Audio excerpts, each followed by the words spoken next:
Coming to you live from deep in the heart of Texas, it's Midweek Marketing with your host, Timothy Black. Each week, Tim will be diving into what it takes to market successfully online, SEO, design, affiliate marketing, and more. And now, here's your host, Timothy Black.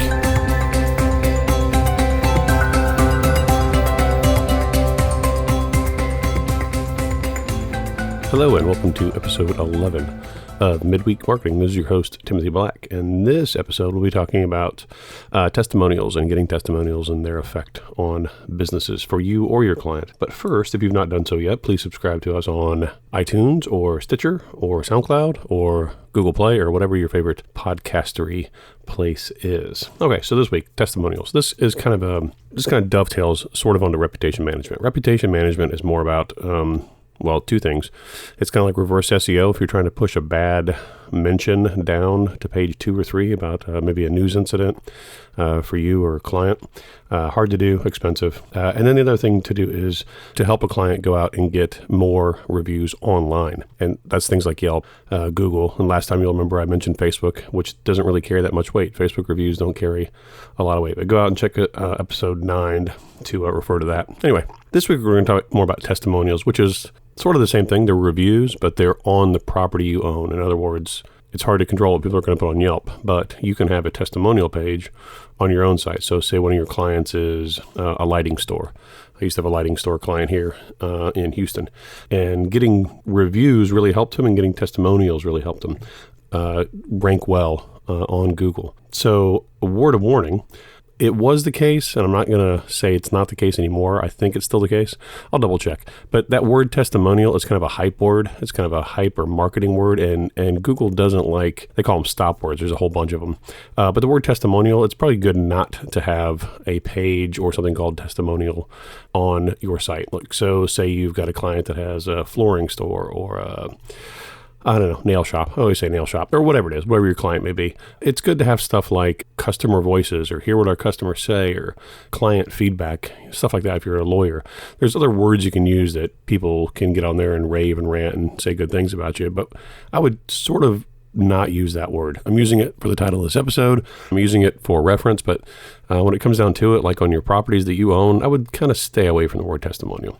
So now I'm going to get into the meat of how to get these things and how to get them well. And I will admit that I straight up took this from another marketer who I like. His online name is Bruce New Media, and he does a lot of direct mail and postcards. He does really cool stuff and cool client getting techniques. And I actually just emailed him before I recorded this, and I think I'm going to have him as a guest on the show, which is very cool.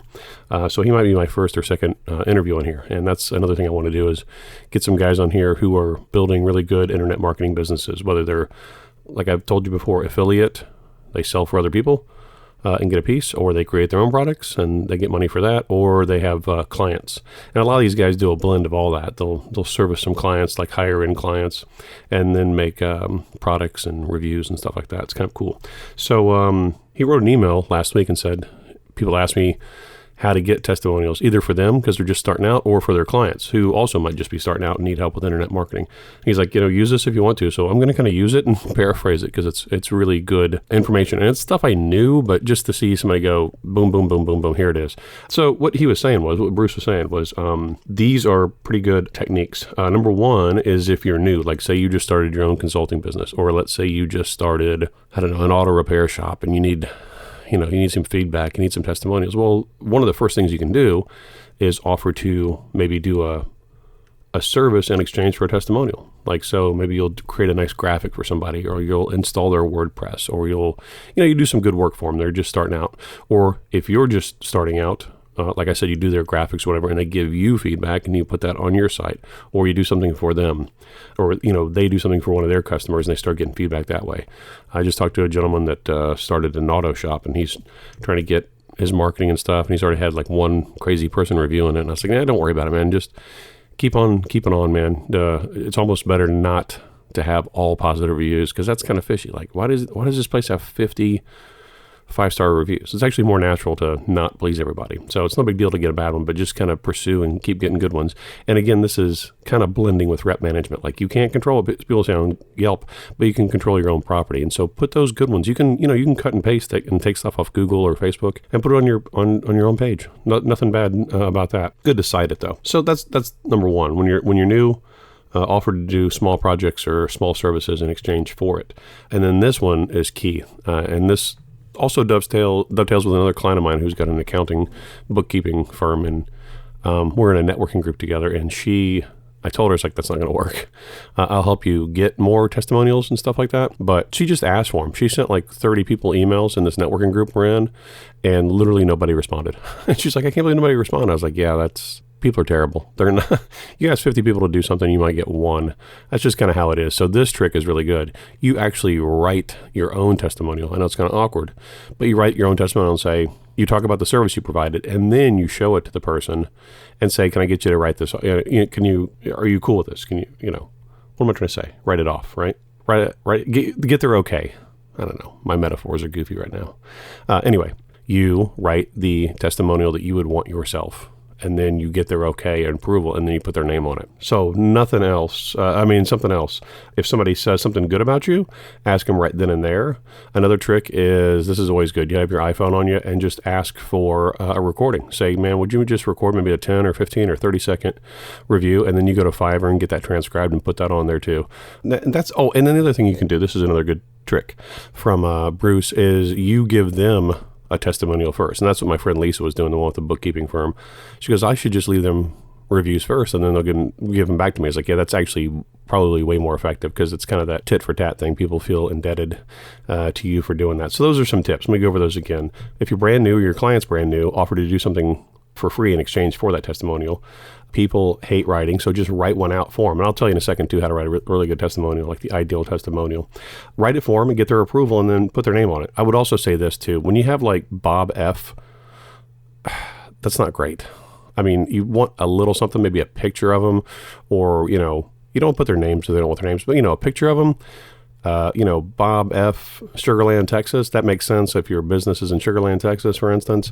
You kind of make it more real, because I don't think anybody believes that initials left this review. So you have to make them look a little more valid. That's a little tip. I'll come back to other stuff. So 1, do something for free in exchange for the testimonial. Write it out for them. If they compliment you, ask them right then and there if they wouldn't mind writing out a testimonial. As an aside, whip out your iPhone or your Android, put on the voice recorder and have them record it, transcribe it, and put that on your site. And then offer to do, or just do, testimonials for other people. And a lot of times people will reciprocate.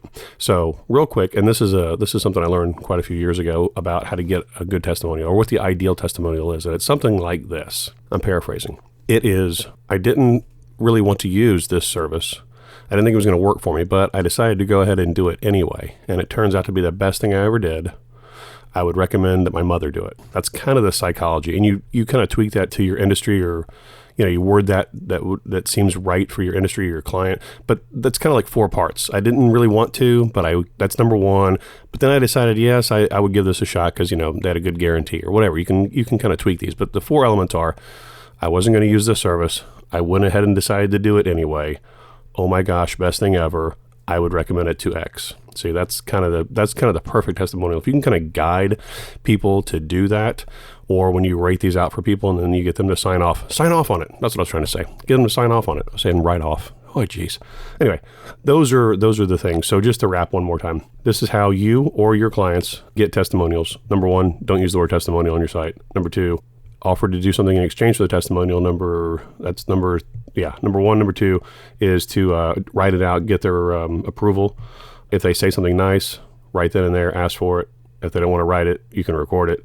And then do nice things for other people first, and they will reciprocate. So that's kind of the basics of testimonials. And you do that and kind of point people to your site or their site, and this will bring business. It validates. People love reviews and testimonials, but they've got to be pretty authentic. Another thing you can do is record people on your phone if they're okay with that. Some people like being on camera, so upload those to YouTube, embed them on the site, and have like spoken video testimonials. Those are hugely powerful too, but that's maybe for another time. Okay, that is it for this episode 11, Testimonials. As always, if you got value from this episode, know somebody else that would get value, I would ask you to share it with them, pass it on, and kind of spread the word and build the tribe. And I will see you next time. Thanks for tuning in to Midweek Marketing. Come back every Tuesday and Thursday for new episodes. And be sure to subscribe at iTunes and sign up at midweekmarketing.com to get exclusive content and tips. And check us out at facebook.com/midweekmarketing.